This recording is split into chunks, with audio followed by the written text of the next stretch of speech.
What up, y'all? Listen, I am back.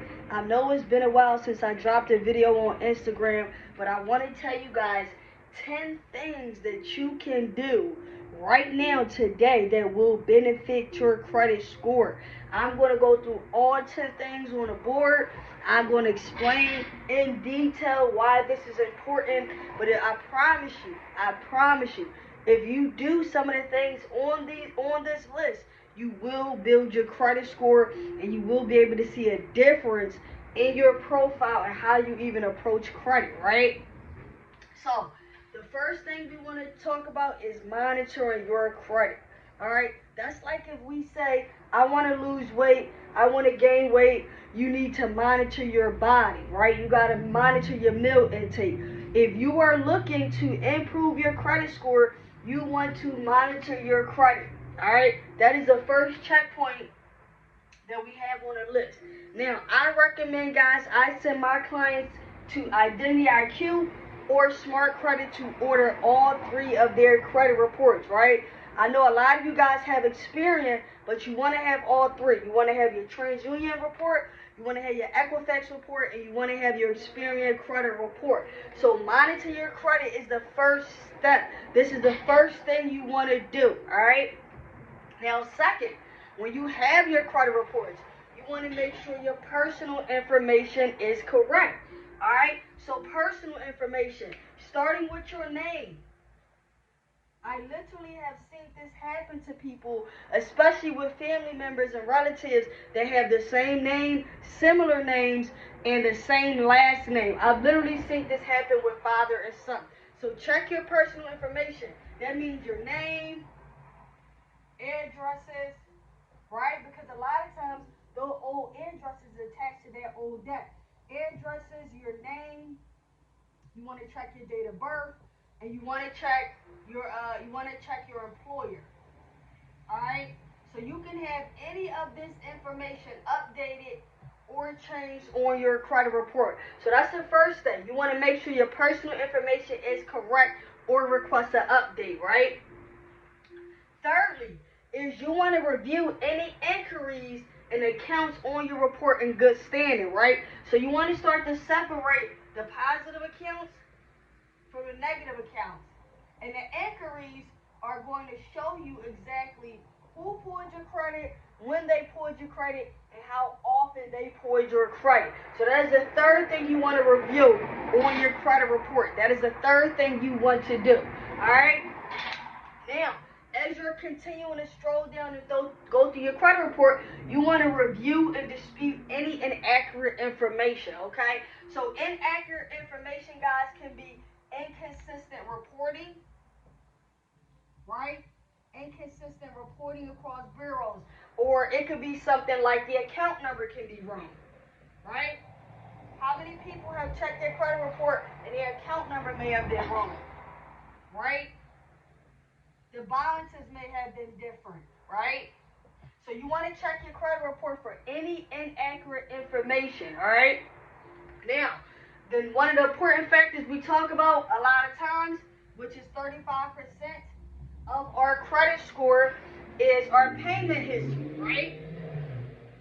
So even if you cannot do this for all of your bills, you want to put as many bills as you can on auto pay so that you will have on-time payments, right? Payment history is 35% of the 5 credit factors, right? So you want to put any accounts that you can on auto payment, on autopilot, guys, to make sure you are submitting on-time payments without even having to remember, okay? Now, this is super important right here, guys. Number 6, pay as much as you can on your balance before your statement date. Your statement date is when they're going to show you exactly how your bill is calculated and how much you owe, right?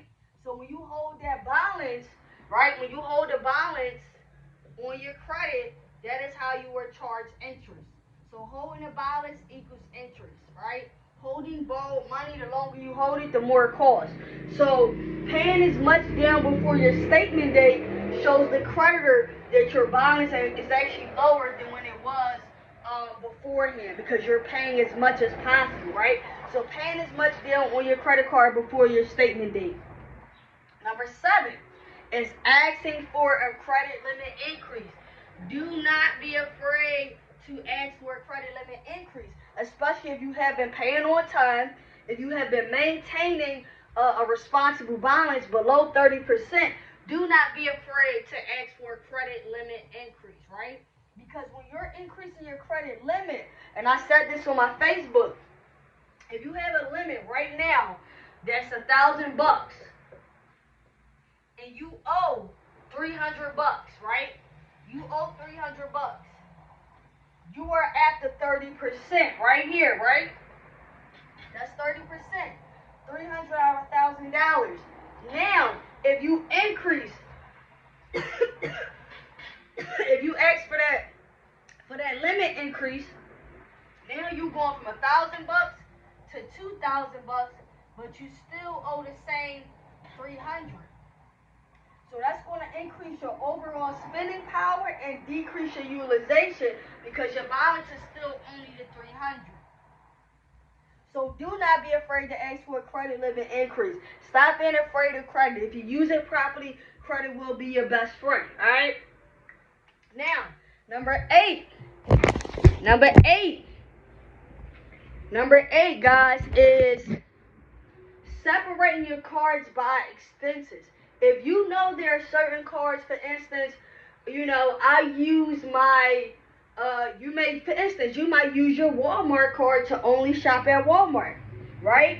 You may use your Chase card to put gas in your car or something like that. But you want to separate your cards by your expenses so that way you are more organized when it comes to your finances.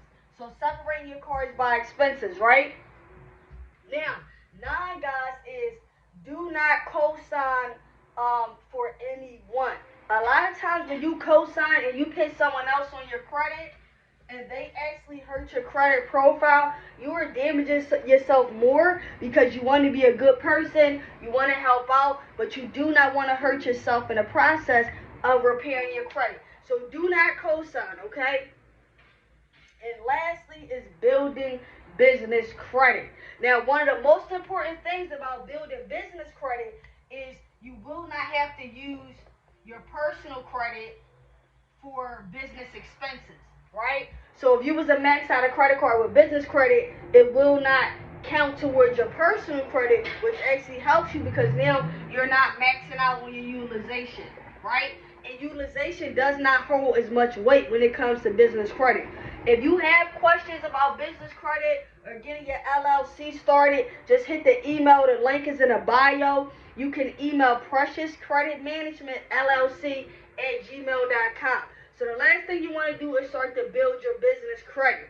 When you do all of these things on this list, and you start to get your personal credit correct, right? Monitoring your credit, making sure your personal information is correct, reviewing any inquiries and accounts that you have in good standing. When you are reviewing and disputing any inaccurate information on your credit report to clean up the credit profile, right? We're making sure our bills are intact, our debt is intact by putting our payments on auto pay, whatever bills that you can. All right, paying as much down before the statement due date. All right, man, and shout out to the credit guy because I actually was watching a really good video of his, and he gave some really good tips, and I wanted to share some of the things that I took from that I thought would be useful, right? Asking for credit limit increases. Do not be afraid to ask for credit limit increase. All right, we want to separate our cards by expenses, getting a little bit more organized.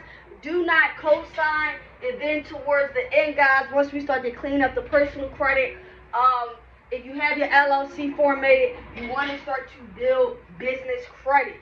Now, these are 10 things that I wanted to give you guys in order to increase your credit scores, in order to increase your credit reports, and I hope that this information is able to help you. Peace out.